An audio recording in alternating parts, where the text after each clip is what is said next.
This is our 6th year as a member of the UDO cohort. Over the last 6 years, a lot has changed in terms of how we implement and have grown UDL across our campus.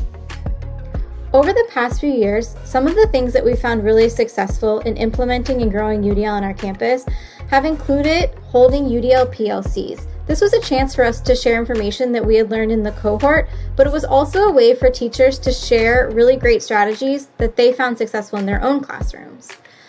Another thing that we tried doing was having a UDL newsletter where we would share new strategies or skills that we had learned at the UDL cohort. We really liked this idea because it was a way to continue to grow everyone's knowledge around UDL, but it was also really beneficial to new staff members who might not have had as much background in UDL. We also created a campus-wide Pinterest board where teachers were able to collect and share ideas relating to the guidelines of UDL. We also implemented ghost walks last year, where teachers were able to walk in and see other teachers' classrooms after school. This was a really cool way to see ways that teachers were removing barriers just on their classroom setup. There were definitely some challenges along the way as we worked to grow UDL at Neff. In a second, you'll hear Ms. Cadessa talk about one of the biggest misconceptions on our campus and the way we tried to remove that barrier for our teachers. I also noticed an increase of teachers utilizing the UDL framework at our campus as more professional opportunities were offered to emphasize the many ways that we are already using the UDL framework with our students. I think the biggest misconception is that we as teachers may think as that UDL is too much work. But once we start getting professional development and trainings on what UDL actually is, we get to realize that we are already doing many of the activities that are UDL. We just didn't know that we're already implementing it.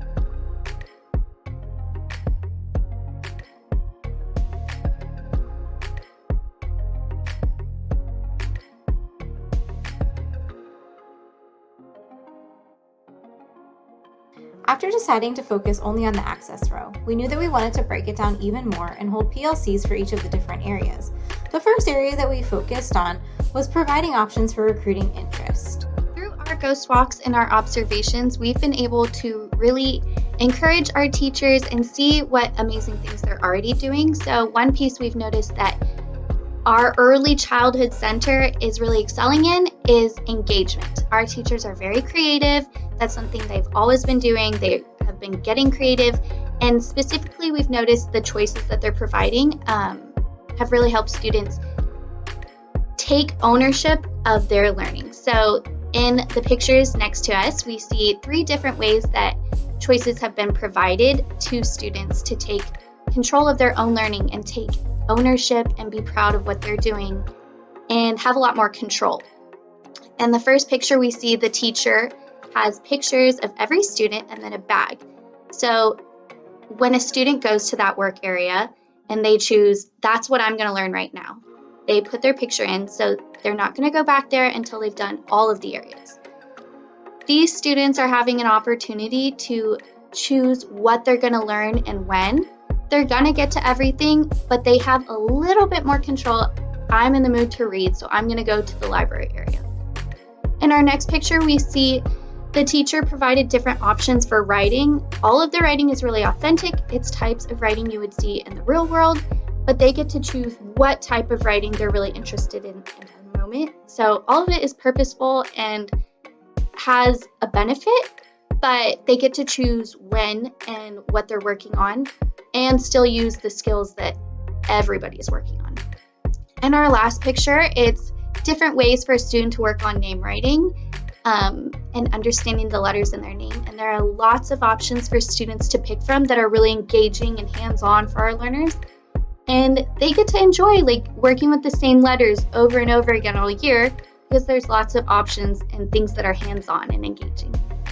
Another way we've seen teachers really excel in engagement is including things that students care about and their interests. So we've included culture, diversity, things they see around them, their community, and bring it into the classroom in fun and engaging ways. So there's lots of learning through play all the way up to our highest grade. In the first picture, we see students making food. I think they're making tamales, and then we have pictures of students studying Diwali, and then there's a whole December winter months holiday post outside. So everybody is invited to celebrate all of them, and specifically whatever they celebrate, teach us about it. They're all coming into the school, and I think that matters for all of the students to see. So that's been very engaging. Another way we can see at the bottom is a glow day, which, you know, you're going to be doing the same standards, but you're going to make it more memorable. It's the exact same thing, but that little twist makes it stick and provides a whole new experience with it. Then we have a whole game that a teacher created for addition. It's that concrete concept that they're getting to see. So you put it in one side, you put it in the other, and they come together. Just that concrete, hands-on, manipulative has made a difference for students. The last side is how we've brought their community into the school. So one of our teachers has done an excellent job of this with around us. We have that all around us. That's a Houston thing. So our kids are familiar with that. I see it around school all the time. And so she has made a whole bakery. She has visual directions. She has words for her higher students. And it walks them through how to create things. We're working on sequencing. We're working on next, then, finally, all of those words. And creating stories with dramatic play and acting out and retelling. On the bottom, we see different bridges that students could have seen. Some of them maybe not if they haven't traveled, but real photographs. So you're bringing in real world situations and making a connection that is important. Another big push on campus is to engage students physically. So we want to encourage them to use their whole body in learning. Some kids learn in different ways. So we're thinking about our active students. One way in which we see on the left is how students are greeting their teachers or each other in the morning or in the afternoon when they're with that teacher. There are lots of options, which I think takes into account their culture and their family dynamic. So different families don't hug, so they may not want to hug somebody in the morning. Maybe you want to fist bump, maybe you want to tap toes, whatever, there's options for that student. Then on the bottom, we see that even our ancillary and specials teams are a part of UDL, like our cohort. They're thinking about these things and being very intentional. So right now they're virtual, they're having visual directions for students, videos. They're taking into account that not all students are reading or they may not be familiar with this subject yet. The picture on the right and the top is the use of a learning tool to teach how to converse with each other. Our students are very young, so it's part of a Kagan strategy where they hold one side of a stick and the orange side will talk first, then the blue side. So not all students know how to share ideas, and this is something that kind of breaks it down to a physical tool.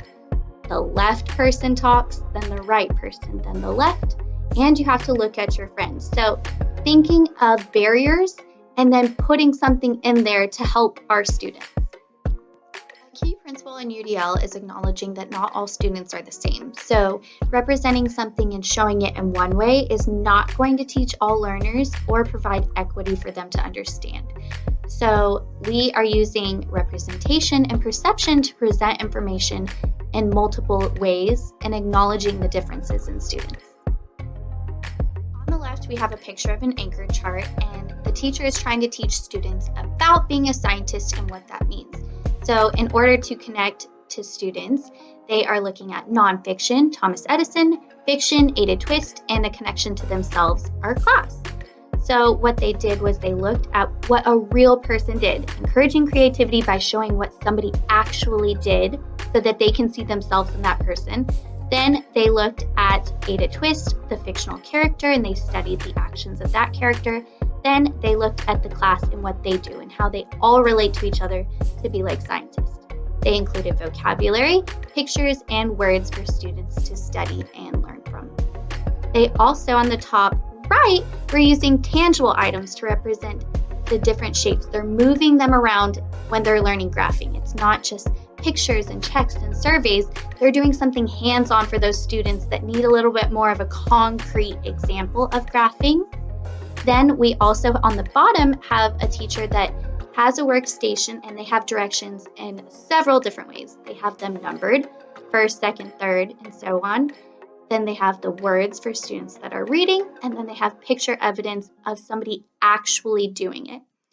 I also like this for representation because the students are able to match then they can challenge themselves, they can sort, and then on the bottom, they're creating something and generating writing.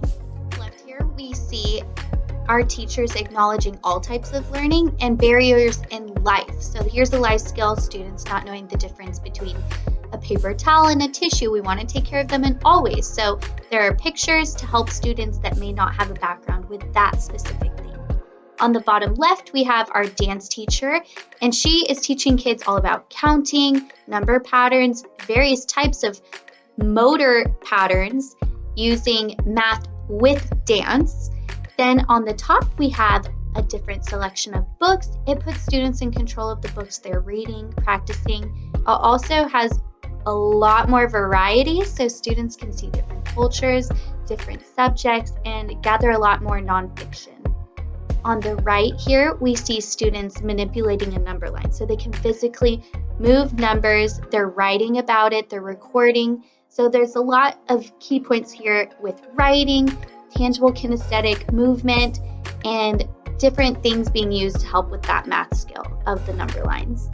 On the bottom, we have a teacher that used lots of different ways to help kids retell and create their own stories. So she has a library set up with multiple versions of the same story. So they can read a book, or they can use the story basket, and they can use the props to retell the story. They can verbally retell the story, they can look through the book, or they can create their own ending. And then on the right side of the bottom picture, they can also use the light table to actually manipulate and move around the pieces. Another area that we focused on was action and expression. We facilitated a PLC that focused on providing learners with multiple means to show and express their understanding of the skills taught. By providing a number of ways for learners to demonstrate their knowledge, we were able to make our instruction more equitable. Here are some examples of action and expression. We have kids sorting blocks, and they'll have the option of sorting with flashcards on the floor, or they have actual blocks. You also have kids retelling with prompts, and there's instructions on how to complete the assignment, as well visuals. You also have a student using an iPad to pick a visual answer choice, which then speaks the choice out loud for him. We have kids making their names with different materials. And finally, we have kids in dramatic play and using writing boxes to get that connection of skills, literature, and writing.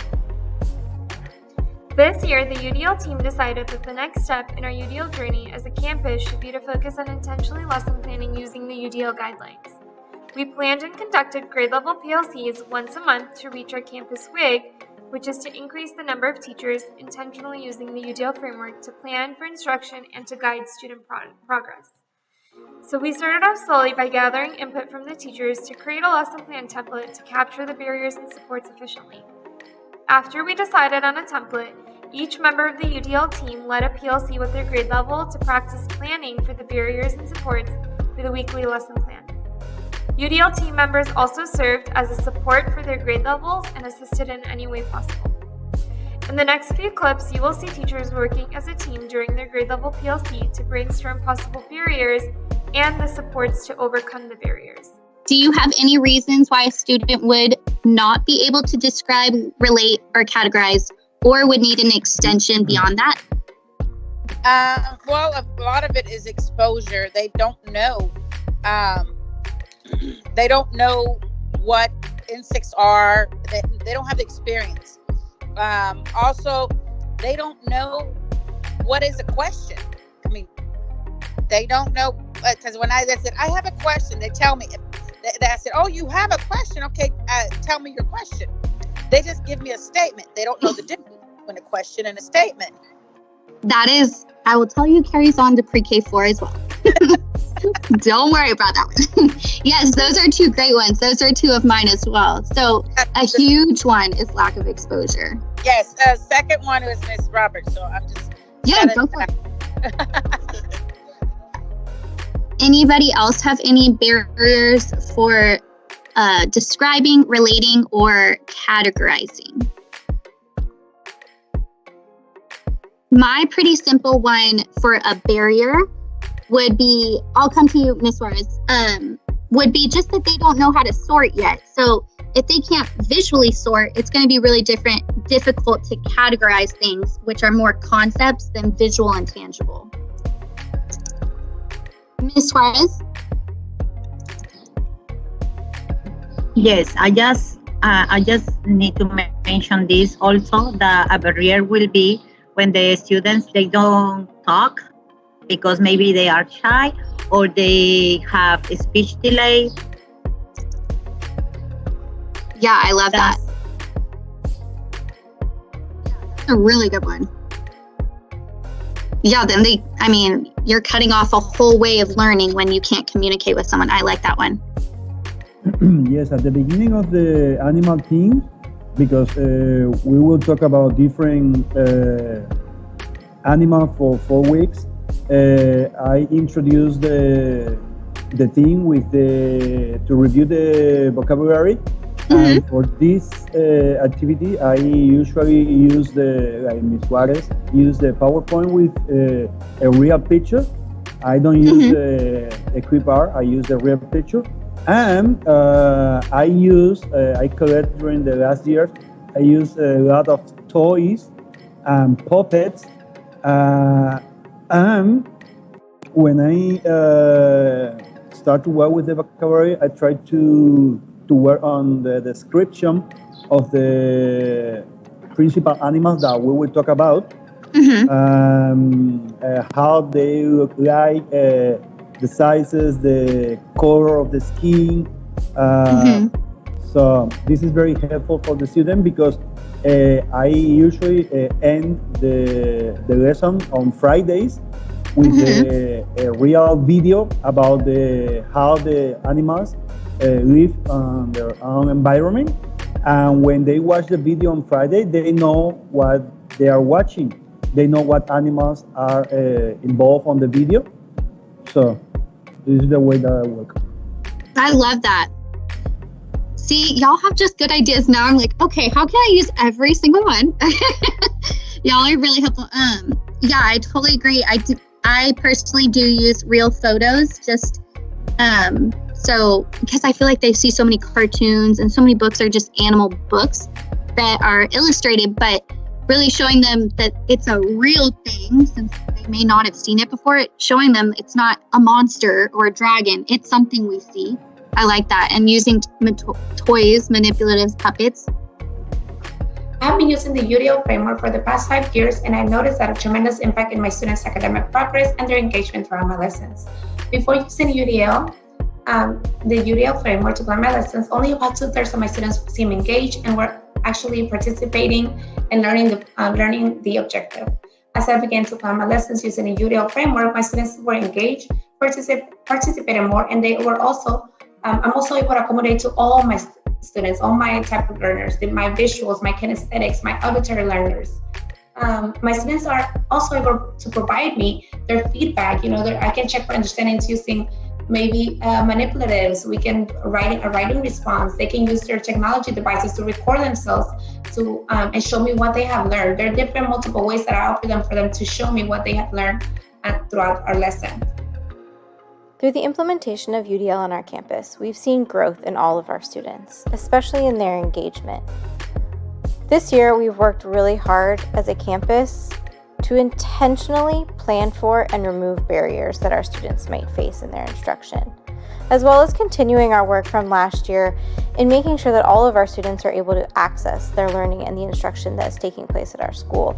We really strive to make sure there are tools and strategies in place so that all of our students can be successful. Implementing and growing UDL on our campus has definitely been a journey that did not happen overnight and is something that we continue to grow at each and every year. And we still continue to grow as we learn more about how we can best implement UDL on our campus to meet the needs of all of our students and strive to create expert learners.